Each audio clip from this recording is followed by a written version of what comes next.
તુંગભદ્રા નદીના કિનારે એક ઉત્તમ નગર છે. ચારે વર્ણના લોકો હળી મળીને પ્રેમથી ત્યાં રહે છે, વર્ણાશ્રમના ધર્મોનું પાલન કરે છે, અને એમાં એક આત્મદેવ નામનો બ્રાહ્મણ રહે છે.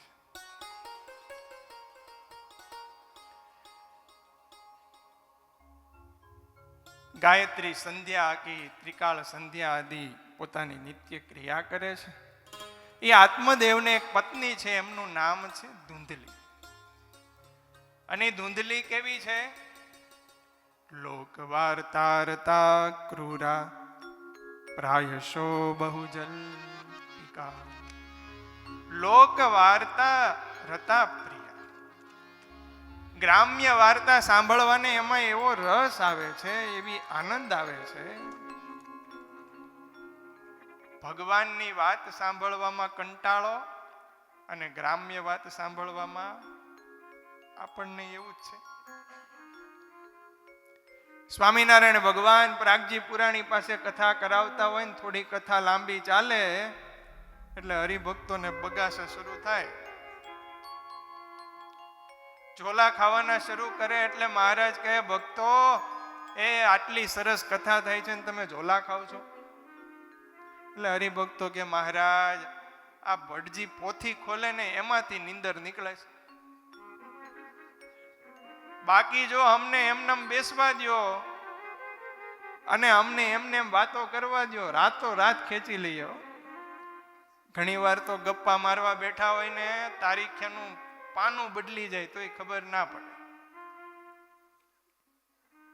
રાત્રિના 2-3 વાગી જાય ને તોય ખબર ના પડે.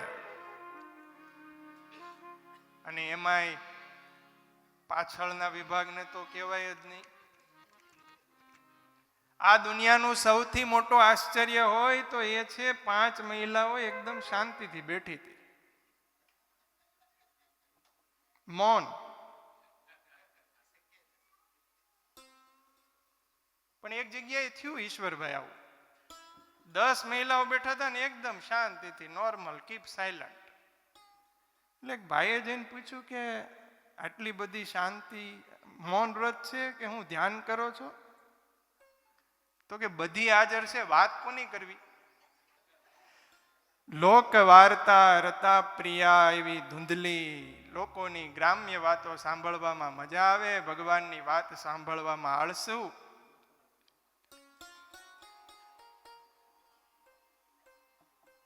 આત્મદેવ અને ધૂંધલીનો સંસાર ચાલી રહ્યો છે. બધી વાતે સુખ છે, પણ એક ખોટ છે, દીકરો નથી.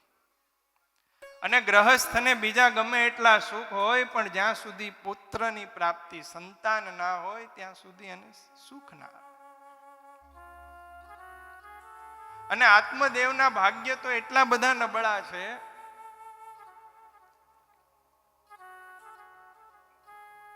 એના ઘરમાં કોઈ ઝાડ વાવે તો એ ઝાડની ફળ ના આવે. અરે કોઈ ગાય પાળે તો ગાયને પણ કોઈ વાછડું કે વાછડી ના આવે. અરે કોઈ ફળ કે એ લઈને આવે તો એ પણ એના ઘરમાં જલ્દી બગડી જાય છે.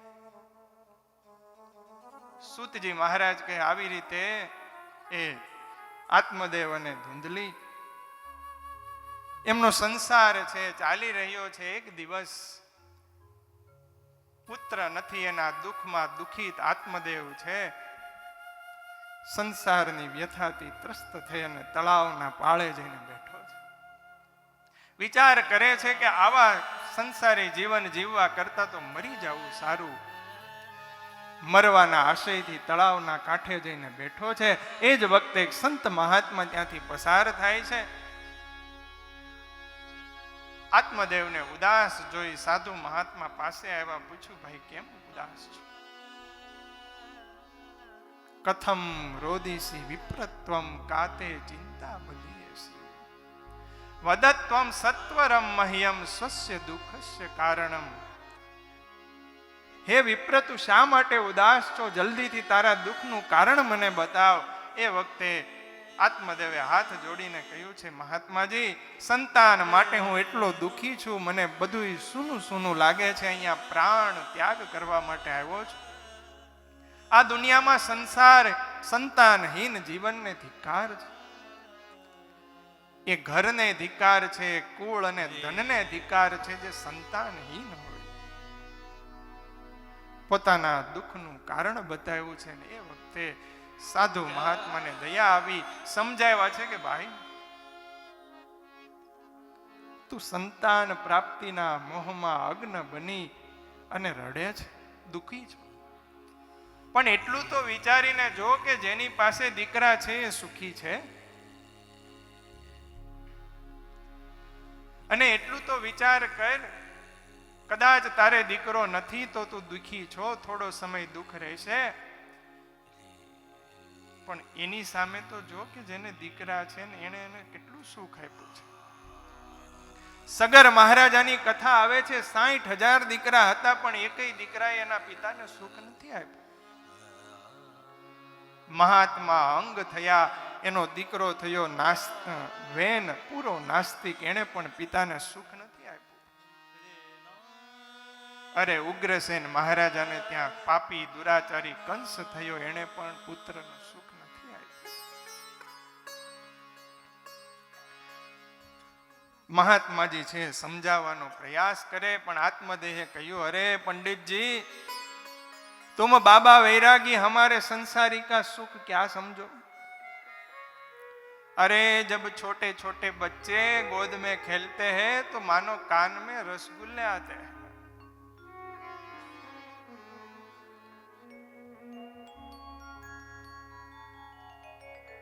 संत महात्मा ने बहुत समझाया, आत्मदेव माना नहीं है. महात्मा जी ने नेत्र बंद करके उनका भाग्य देखा तो क्या देखा? अरे आत्मदेव तुम कह रहे हो इस जन्म की पर मैंने तुम्हारा भाग्य देख लिया है, तुम्हें 7 जन्म तक पुत्र का सुख नहीं मिलने वाला. और इतना सुनते ही आत्मदेव ने महात्मा जी के चरणों में जोर से मस्तक गिराया, जोर से रोने लगा. अरे महात्मा जी, महात्मा जी ने रोका, भाई रुको, इतनी जोर से माथा पटकोगे तो मर जाओगे. आत्मदेव कहता है, मरने में तो मैं ही जा ही रहा था, अब आप मुझे पुत्र दो, नहीं तो अगली बार इतना जोर से पटकूंगा कि यहीं प्राण चले जाएंगे. और ब्राह्मण हूं, त्रिकाल संध्या करता हूं, गायत्री पाठ करता हूं, आपको ब्रह्म हत्या लगेगी. महात्मा जी ने सोचा, अच्छा खासा जा रहा था, कहां इस झंझट में पड़ गया. अरे पर तुम्हारे भाग्य में ही नहीं है तो मैं कहां से दूं? मैंने सुना है भाग्य में ना होने के बावजूद यदि महात्मा जी संत आशीर्वाद दे दे तो उनको बेटा हो सकता है. आप संत हो, मुझे आशीर्वाद दो. और प्यारे भक्तजनों, इस दुनिया में भाग्य को बदलने का सामर्थ्य एक में ही है, और वो है संतों के पास. संत यदि किसी को हृदय से आशीर्वाद दे दे कि जाए तुम्हारा प्रारब्ध मिट जाएगा. स्वामीनारायण भगवान वचनामृत में कहते हैं, सच्चे संत का जिसको आशीर्वाद मिल जाए उसके बुरे प्रारब्ध मिट जाते हैं. उसके भाग्य में जो भी कष्ट आने वाला है वो मिट जाता है. अरे रंक में से राजा बन जाता है. एक बार नारद जी विचरते विचरते एक भक्त के यहाँ पधारे, भाव से उनका स्वागत किया, दिव्य सेवा पूजाएं की. अब कर्म के योग से भक्त के यहाँ पर कोई संतान नहीं था.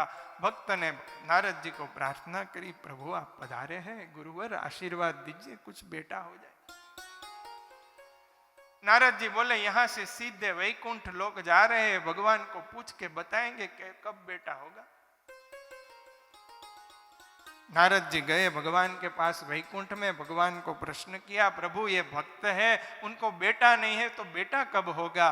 भगवान ने कहा, देखो नारद जी, उस भक्त के 7 जन्म तक उनको बेटे का सुख नहीं मिलने वाला. अब नारद जी ने सोचा, ऐसा बुरा समाचार कैसे सुनाने जाऊं. नारद जी वापिस आए ही नहीं. 2-3 साल बीत गए. एक बार ऐसे ही घूम रहे थे तो जो भक्त के यहाँ गए थे उसी के घर के ऊपर से गुजरे तो देखा तो पालने में, आंगन में एक पालना और पालने में लाला। किसी को पूछ के तपास करी, यही भक्त का है बेटा।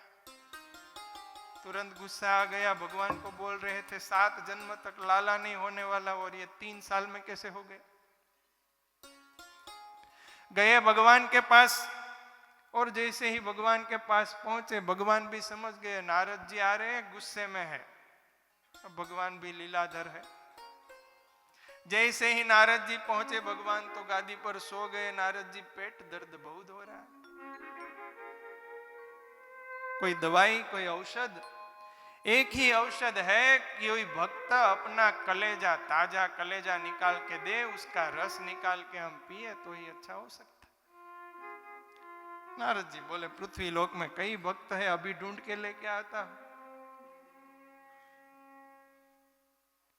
एक संत मिल गए, अपना कलेजा देने को तैयार थे, उसको लेकर के नारद जी आ रहे थे। जैसे ही वैकुंठ में पहुंचे और भगवान के सामने आए तो भगवान तो एकदम आनंद में बैठे थे। नारद जी और गुस्सा हो गए, क्या कर रहे हो प्रभु, अभी बोल रहे थे कि बीमार हो और अभी ठीक हो गए।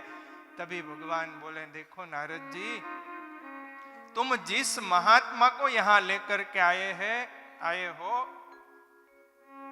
उस भक्त के यहाँ 7 जन्म तक बेटा नहीं होने वाला था, पर तुम्हारे जाने के बाद ये संत महात्मा उसके घर पे पधारे, उसको भोजन करवाया, उसने आशीर्वाद दे दिया और आशीर्वाद की वजह से उसके यहाँ बेटा हुआ।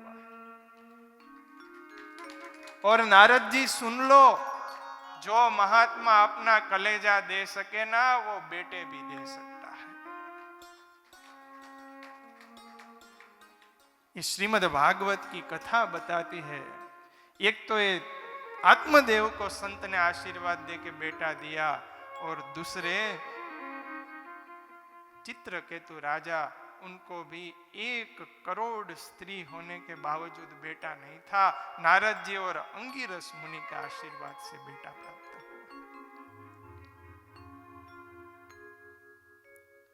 संत का आशीर्वाद मिल जाए तो पुत्र प्राप्ति हो सकती है। स्वामीनारायण भगवान के महान संत हुए हमारे गुरु परंपरा के संत गोपीनाथ पुराणी स्वामी। गुजरात में टिम्बी गांव है, स्वामीनारायण भगवान का वहां पे मंदिर। एक दिन स्वामी जी बैठे थे, पुट्टा सेट करके एक भगत स्वामी जी के दर्शन करने के लिए आए। भक्तों ने बताया स्वामी जी इनको बेटे नहीं, आप आशीर्वाद दो तो बेटा हुए। स्वामी जी बोले भगवान का ये अच्छा मंदिर है पर हनुमान जी गणपति जी का मंदिर नहीं है। पुट्टा सेठ अपनी संपत्ति में से हनुमान जी और गणपति जी की मूर्ति और मंदिर बनवाए तो हनुमान जी और गणपति दोनों एक एक बेटा देंगे। शेठ थे, शेठ बोले स्वामी जी मैं कैसे मान लूं कि ये हनुमान जी ने दिया और गणपति जी ने दिया। स्वामी जी बोले आसोवदी अमास के दिन यदि बेटे का जन्म हुए और हनुमान जी जैसे बलवान हो तो समझ लेना हनुमान जी ने बेटा दिया है। और भाद्र सुदी चौथ के दिन बेटे का जन्म हुए और गणपति जैसा स्थूल शरीर हो तो मानना, कान लंबे हो तो मानना गणपति जी ने दिया।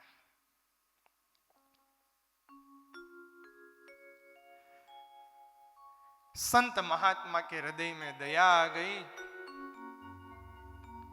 और महात्मा जी ने एक फल निकाल के दिया, लो ये फल लेके जाओ, तुम्हारी पत्नी को खिलाना और कहना 1 साल तक सत्य, शौच, दया, दान, 1 टंकनु भोजन, इतने नियम का पालन करना, भगवान की कृपा से अच्छा बालक होगा। पर महात्मा आत्मदेव को फल मिल गया, सुनने की फुर्सत तो थी नहीं। आनंद में दौड़ते दौड़ते आई, अरे धुंधली सुनती हो, देखो मैं तेरे लिए क्या लाया हूं। धुंधली ने सोचा आज सुबह से दिख नहीं रहे थे, पक्का कुछ नया लेके आए होंगे। बाहर आकर के देखा तो हाथ में था फल। धुंधली ने कहा क्या लेके आए? मुझे तो लगा चिल्ला तो ऐसे रहे थे मानो 9 लाख का हार लेके आए होंगे। मैंने कहा कभी फल खाया ही नहीं होगा। अरे तुम्हें पता भी है ये कोई सामान्य फल नहीं है, बहुत बड़े बाबा ने दिया है, बागेश्वर बाबा। ये कोई सामान्य फल नहीं है और बाबा ने आशीर्वाद दिया है इदम फलम पक्ष, तो तुम्हारे यहां पर बेटा हो जाएगा, तो जल्दी से फल खा लो।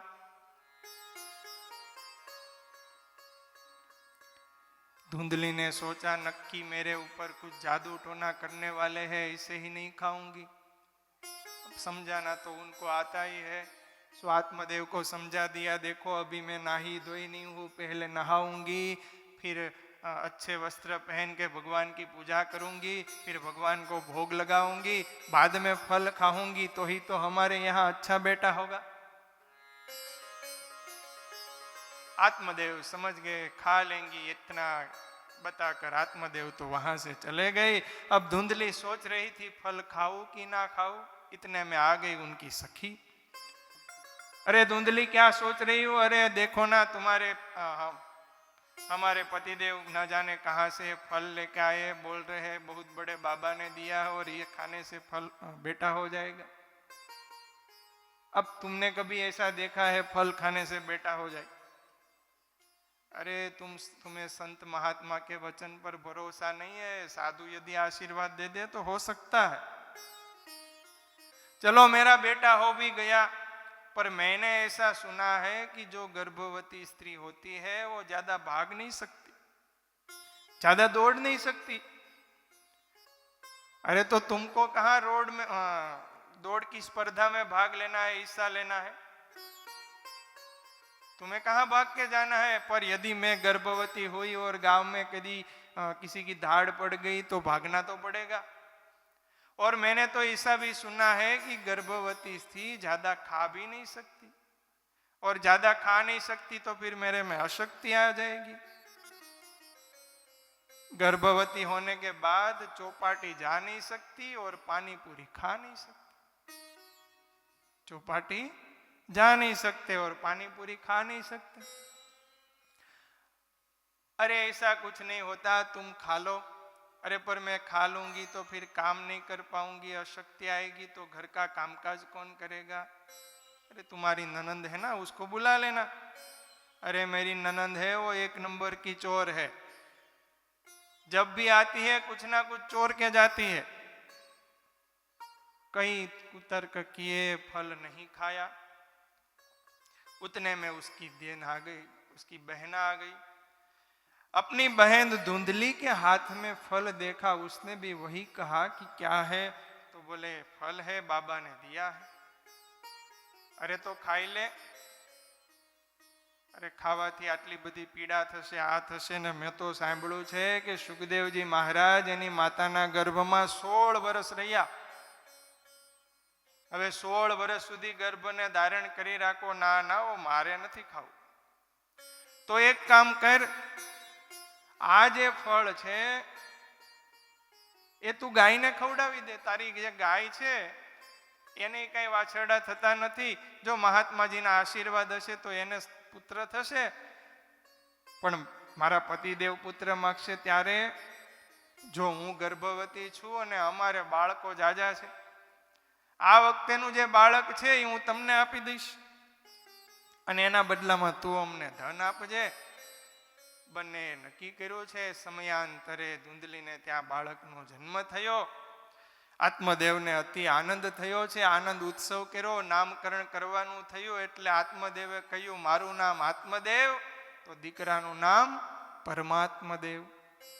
ધુંધલીએ કહ્યું હું 9 महीने तक मैंने पेट में रखा और आपसे नाम से नहीं मेरे नाम से नाम रखेंगे। मेरा नाम धुंधली, मेरे बेटे का नाम धुंधुकारी।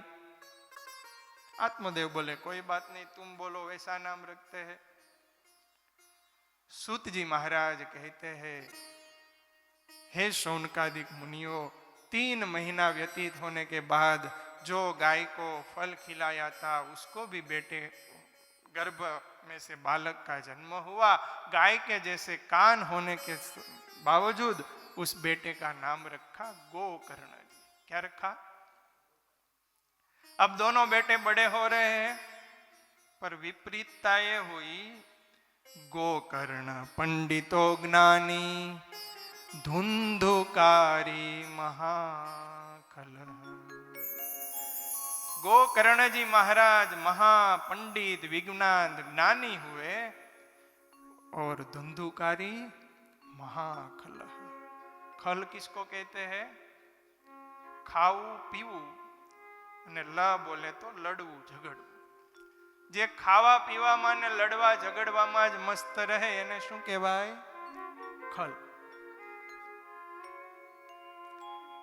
ધીરે ધીરે મોટા થતા એવો અનાડી મહાદુરાચારી ધુંધુકારી પિતાનું તમામ ધન છે ખાવા પીવા ફેલ ફતુરમાં ઉડાડવા લાગ્યો છે.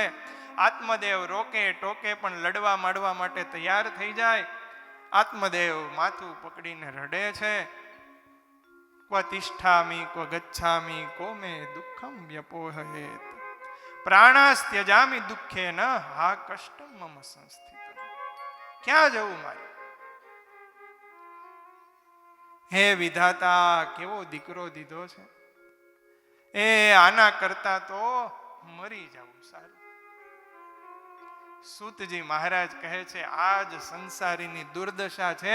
જ્યારે દીકરો નહોતો ત્યારે મરવા જતા હતા, અને આજે દીકરો છે તોય મરવાનો વિચાર કરે છે. એક દિવસ તો દીકરાના ત્રાસથી ત્રસ્ત થઈ આત્મદેવ આત્મહત્યા કરવા માટે જાય છે. બેટા ગોકર્ણને ખબર પડી. પિતાજીને પાસે બેસાડીને સમજાવ્યા છે, પિતાજી તમે એમ માનો છો કે આ સંસારમાં બધાય સુખી છે, પણ આ સંસારમાં કોઈ સુખી, બધા સંસારમાં દુખી છે. અરે દુનિયાના લોકોની વાત ક્યાં કરીએ? નચેન્દ્રસ્ય સુખમ કિંચિત. અરે સ્વર્ગના રાજા ઇન્દ્રને પણ ક્યાં સુખ છે? એને ચિંતા છે કે મારી ખુરશી થાય નહીં. જો કોઈ વધારે તપશ્ચર્યા કરે, જો કોઈ વધારે સાધના કરે, જો કોઈ વધારે યજ્ઞ કરે તો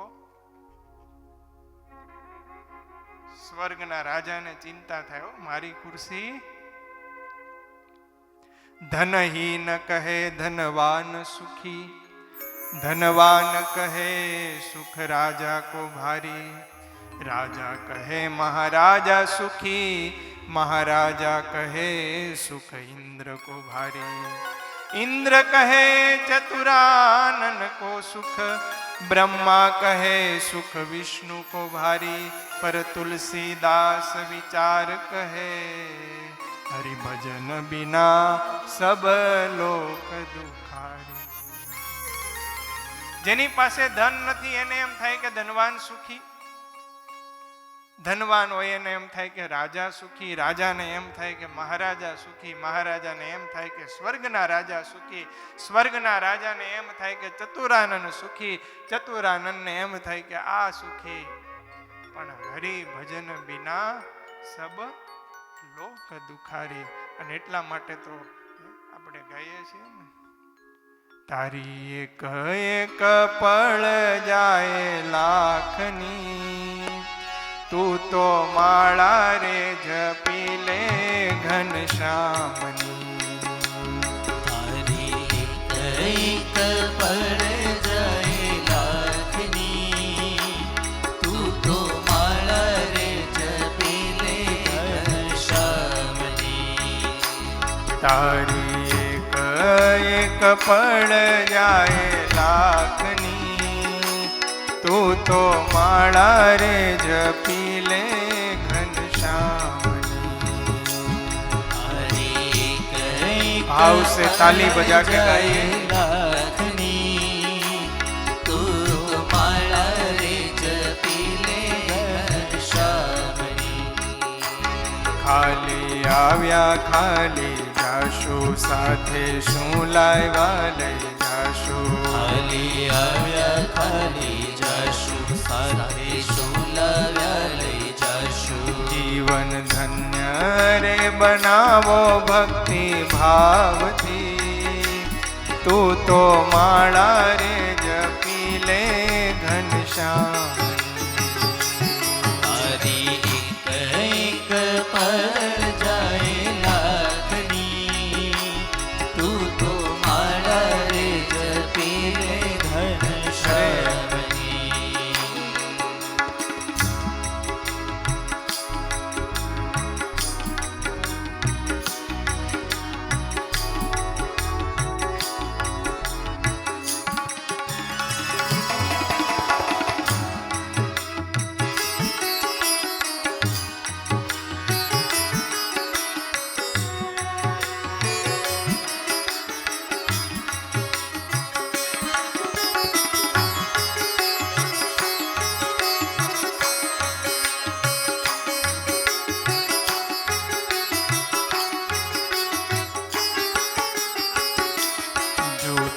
જગના જૂઠા ખેલ મનવા મારું તારું મેલ જગના જૂઠા ખેલ મનમાં મારું તારું મેલ જૂઠા જગના જૂઠા ખેલ મનવા મારું તારું મેલ જગના જૂઠા ખેલ મનમાં મારું તારું મેલ તું તો છોડી દે ને ચિંતા આખા ગામની તું તો માળા રે જપી લે ઘનશ્યામની તારી એક પર જાય લાખની તું માળા રે જપી લે ઘનશ્યામની ગોકર્ણજી મહારાજ આજે આત્મદેવને સમજાવી રહ્યા છે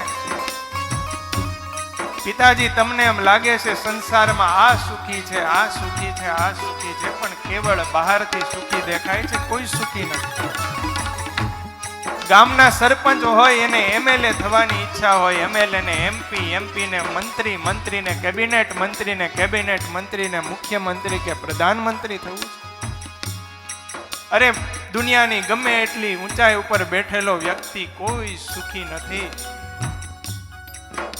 સુખી તો એક છે સુખ મસ્તી વિરક્તસ્ય મુને રેકાંત જીવેના આ દુનિયામાં એક જ સુખી છે જે સંસારની તમામ વાસનાઓની મુક્ત થઈ અને ભગવાનની આરાધનામાં લાગેલો છે એવો સાધુ છે સુખી છે અને એ જ વખતે આત્મદેવને સંન્યાસી મહારાજની વાત યાદ આવી સંન્યાસે સર્વથા સુખમ કહ્યું બેટા આ જ વાત મને પૂર્વે એક મહાત્માજીએ સમજાવી હતી પણ ત્યારે ના સમજાણી શા માટે કથા સાંભળીએ તો ઘણી વાર પણ જ્યારે અંદરથી પોતાના ઠોકર મારે અને ત્યારે જે અનુભવનું જ્ઞાન થાય મહાત્માજી ત્યારે બહુ સમજાવતા હતા પુત્રની આશા છોડો ભગવાનની આરાધના કરો પણ ત્યારે ના સમજાણું આજે એ મહાત્માજીના એક એક શબ્દ મારા હૃદયમાં ઉતરે છે ગોકર્ણજી મહારાજે સુંદર ઉપદેશ આપ્યો છે પિતાજી આ પંચ ભૌતિક પૃથ્વી જળ તેજ વાયુ આકાશથી બનેલું આ પંચ ભૌતિક દેહની વાસના છોડો પ્રભુની આરાધના કરો અન્ય દોષ ગુણ ચિંતન માસુ મુક્તવા સુંદર ગોકર્ણ ગીતાનો ઉપદેશ આપ્યો છે એ જ ઉપદેશ આ પદમાં લખ્યો છે આવો ભાવ से उस उपदेश का श्रवण करते हैं हये लागी ताला वेली आंखे आंसुडानी હૈયે લાગી તાલા વેલી આંખે આંસુડાની હેલી હૈયે લાગી તાલા વેલી આંખે આંસુડાની હૈયે લાગી તાલા વેલી આંખે આંસુડાની હેલી ભક્તો ચેતીને ચાલો ને જમના મારથી તું તો માળા રે જપી લે ઘનશ્યામની તારી કઈક પર જાય રાતની તું તો માળા રે જપી લે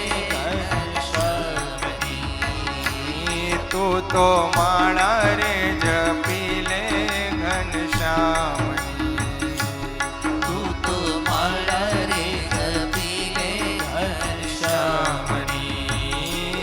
તું તો માળા રે જપી લે ઘનશ્યામની. તું તો માળા રે જપી લે ઘનશ્યામની. સૂતજી મહારાજ કહે છે,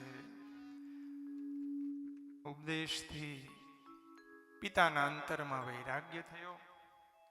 સંસારનો ત્યાગ કરી યમુનાજીના તટે જઈ શ્રીમદ ભાગવતનો પાઠ, દસમ સ્કંદનો પાઠ કરતા કરતા મુક્તિને પામ્યા છે. આ બાજુ પિતા આત્મદેવ ઘર છોડીને ગયા. હવે વૈધા માતા, ધનના આપનાર કોણ છે? સંપત્તિ બધી માતાની પાસે છે. માતાની પાસે સંપત્તિ માગે છે.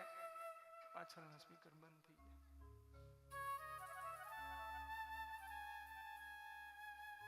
ધૂંધલી છે, ના પાડે તો માતાને મારવા તૈયાર થાય.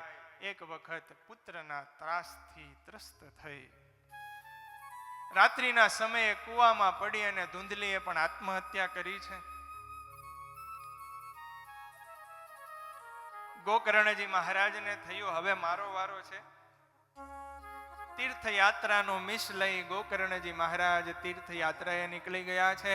આ બાજુ હવે ઘરમાં કોઈ કહેનારું રહ્યું નથી. ધુંધુકારીને તમામ છૂટ મળી. સંપત્તિ બધી પોતાના હાથમાં હતી. 5 ગણિકાઓ કુલટાઓને લાવી પોતાના ઘરમાં રાખી છે. એની પાછળ એવો આસક્ત બન્યો છે. એના માટેની ભોગ સામગ્રીઓ લાવવા માટે ક્રૂર પાપ કર્મ છે ધુંધુકારી કરવા લાગ્યો. મનમાની વસ્તુઓ લાવવા માટે ચોરી આદિ કર્મ પણ શરૂ કર્યા છે. આમ ને આમ ઘણું બધું ધન ચોરતા ચોરતા એક દિવસ રાજાનો ખજાનો ચોરીને ઘણું બધું ધન લઈને આવ્યા છે. ઘણું ધન જોઈ અને એ કુલટાઓના મનમાં થયું આપણને રાજી કરવા ધનની ચોરી કરીને લાવે છે, પણ ક્યારેક આની ચોરી પકડાશે, રાજાના માણસો આવી અને આને પકડીને લઈ જશે, સાથે ધને બધું લઈ જશે ને આપણને જેલમાં પૂરશે. આની પાછળ ધન તો આમે જવાનું જ છે. તો એક કામ કરીએ, આને મારી અને આનું બધું ધન લઈને આપણે જતા રહીએ.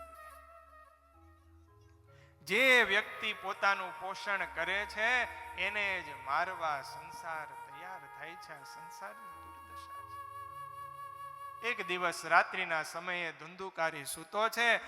5 એ સ્ત્રીઓએ દોરડાથી ધુંધુકારીને પથારીમાં બાંધી દીધો. ગળું દબાવી અને મારવા પ્રયાસ કરે. ઘણી મહેનત કરવા છતાંય મરતો નથી. ચિલ્લાવા, રાયડો નાખવા લાગ્યો, અવાજ કરવા લાગ્યો. અવાજને દબાવવા માટે પાપીણીઓએ સળગતા અંગારા છે એના મોઢામાં નાખ્યા છે અને અતિ પીડાએ કરી અને ધુંધુકારી છે મોતને ભેટો છે. અતિ આસક્તિ, વાસના અને આવી ઘોર મૃત્યુના કારણે મરી અને મહાપ્રેત દશાને પામ્યો છે. વંટોળિયા રૂપે હંમેશા 10 દિશાઓમાં ભટકતો રહે છે. ટાઢ અને તડકાથી સંતપ્ત બૂમો પાડતો એ ધુંધુકારી રખડે છે, ફરે છે, પણ એનો કોઈ આશ્રય સ્થાન નથી. આ બાજુ તીર્થયાત્રા કરતા ગોકર્ણજી મહારાજને પોતાના ભાઈના મૃત્યુના સમાચાર મળ્યા. અનાથ સમજી અને ગોકર્ણ મહારાજે ગયામાં એમનું શ્રાદ્ધ કર્યું છે. તીર્થયાત્રા પૂર્ણ કરી એક દિવસ રાત્રિના સમયે કોઈ ના જોવે એ રીતે પોતાના ઘરે આવી ફળિયામાં ગોકર્ણજી મહારાજ સૂતા છે. અને એ જ વખતે પ્રેત દશાને પામેલો એ ધુંધુકારી પોતાના ભાઈને આવેલા જોઈ અને ભાગવતજી કહે છે વિકરાળ રૂપ લઈને આવ્યા છે. ક્યારેક વરુનું, ક્યારેક હાથીનું, ક્યારેક પાડાનું, ક્યારેક ઇન્દ્રનું, ક્યારેક અગ્નિનું, ક્યારેક મનુષ્યાકાર અલગ અલગ રૂપ બતાવવા લાગ્યો છે. ગોકર્ણ મહારાજ સમજી ગયા કે આ કોઈક દુર્ગતિને પામેલો જીવ છે. કમંડળમાંથી જય લઈ પવિત્ર મંત્રનું આચમન કરી બોલી અને જ્યાં એ પ્રેતાત્મા ઉપર જળ અંજલિ છાંટી થોડા પાપનું શમન થતા વાચા આવી છે ને એ વખતે ગોકર્ણજી મહારાજને કહે છે, હે ભાઈ, આજે મેં મારા કરેલા પાપ કર્મ, એ ઘોર કૃત્ય મને આવીને નડે છે.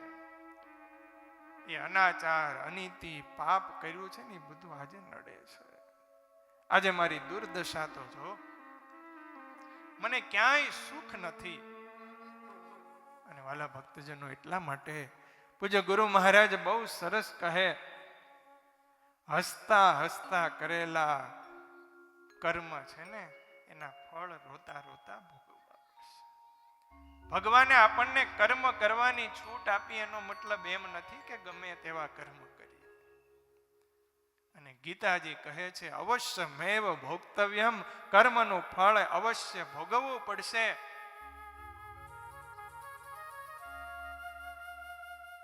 ગોકર્ણ મહારાજને આગળ ધંધુકારી પોતાના પાપનો પસ્તાવો કરે છે.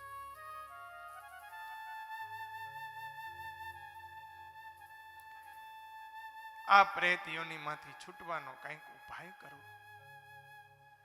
ગોકર્ણ મહારાજ કહે, પણ તારી તો મુક્તિ થવી જોઈએ, કારણ કે તારું શ્રાદ્ધ મેં ગયામાં જઈને કર્યું છે.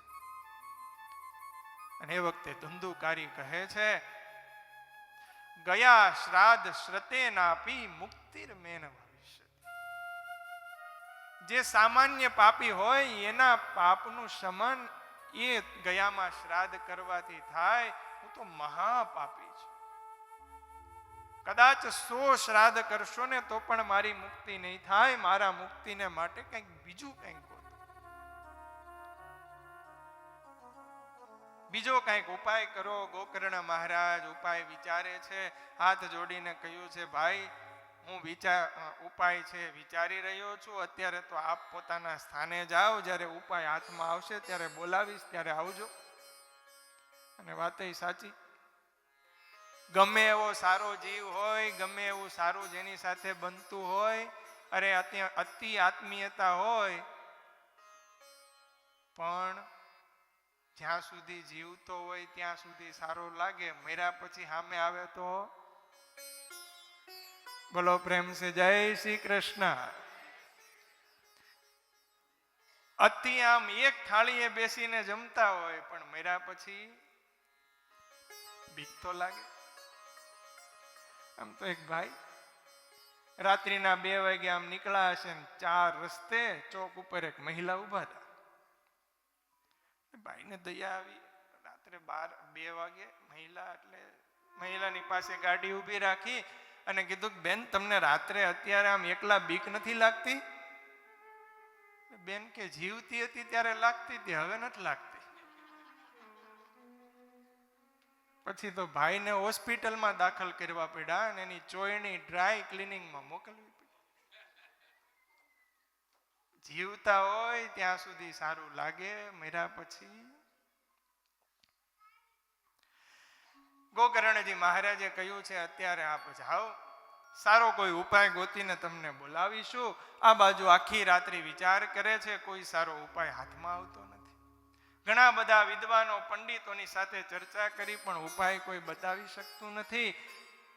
મનમાં થયો, હવે સૂર્યનારાયણની આરાધના કરું, એ જરૂર મને ઉપાય બતાવશે. એક દિવસ જળમાં ઊભા ઊભા સૂર્યનારાયણને અંજલિ અર્પણ કરી, સૂર્યનારાયણની સ્તુતિ કરી છે, કોઈ ઉપાય બતાવવા પ્રાર્થના કરી છે. અને એ વખતે સૂર્યનારાયણ એમણે આ બાબતનો ઉપાય બતાવ્યો છે. શ્રીમદ ભાગવતની 7 દિવસની કથાનું શ્રવણ કરાવો, તમારા ભાઈનો જરૂર ઉદ્ધાર થશે.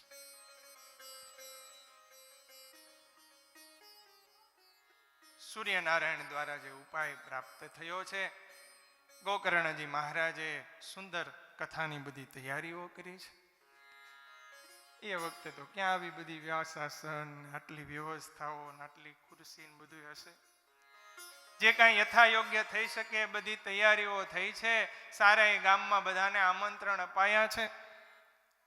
જે દૈવી જીવાત્માઓ હતા એ બધા શ્રીમદ ભાગવતની કથાનું શ્રવણ કરવા માટે આવ્યા છે. પોતાના ભાઈ ધુંધુકારીનું પણ આહ્વાન કર્યું. વાયુ પ્રધાન દેહ શ્રવણ ના કરી શકે. પોલો જે વાંસ 7 ગાંઠ વાળો વાંસ છે, ખૂણામાં રાખ્યો છે, એમાં એમને સ્થાન આપ્યું છે. એક દિવસની કથા પૂર્ણ થઈ, એક ગાંઠ ફૂટી. દ્વિતીય દિવસની કથા પૂર્ણ થઈ, દ્વિતીય ગાંઠ ફૂટી. આમ 7 દિવસની કથા પૂર્ણ થઈ, 7 ગાંઠ ફૂટી. કથાની પૂર્ણાહુતિના પ્રસંગે દિવ્ય રૂપ ધરો જાતસ તુલસી દામ મંડિત પીત વાસા ઘનશ્યામો મુકુટી કુંડલાન્વિત. આકાશમાંથી દેવતાઓ દિવ્ય વિમાન લઈને આવ્યા છે અને દિવ્ય વિમાનમાં ધુંધુકારી છે બેઠા છે, દિવ્ય રૂપને ધારણ કરી બેઠા. અને દેવતાઓની સાથે જ્યાં જવા જાય ત્યાં ગોકર્ણજી મહારાજે કહ્યું છે, ઉભા રહ્યો થોડી વાર, તમે એને લઈ જાવ એમાં વાંધો નથી, પણ મારા પ્રશ્નનું સમાધાન કરતા. બોલો શું પ્રશ્ન છે? ધન્યા ભાગવતી વાર્તા પ્રેત પીડા વિનાશ. આ ભાગની જે કથા છે એ પ્રેતની પીડાને વિનાશ કરનારી છે, એનાથી અમે બહુ ધન્ય થયા છીએ. પણ પ્રશ્ન એ છે કે શ્રવણ તો બધાએ કર્યું છે, અહીંયા બેઠેલા તમામે શ્રવણ કર્યું, પણ વિમાન લેવા માટે એક ધુંધુકારીને માટે શા માટે આવ્યું? અબ ધ્યાન સે સુનના. અને ત્યારે દેવતાઓએ કહ્યું છે, શ્રવણસ્ય વિભેદેન ફલભેદોત્ર સંસ્થિત. શ્રવણ તો બધાએ કર્યું છે, પણ શ્રવણમાં ફેર છે. 2 કારણ છે. ધુંધુકારીએ કેવળ પોતાની મુક્તિની ભાવનાથી શ્રવણ કર્યું છે. બાકી બધા શ્રવણ કરવા તો આવતા, પણ શેના માટે? ચલો ભાગવતની કથા છે, આમે ઘરે બેઠા બેઠા નવરા છીએ, અહીંયા હોય તો ઉતારે બેઠા બેઠા અમે આરામ કરવો, એની કરતા ચાલો ને ત્યાં જઈને બેસશું. અને બીજું, ધુંધુકારીએ એકાગ્રતાથી શ્રવણ કર્યું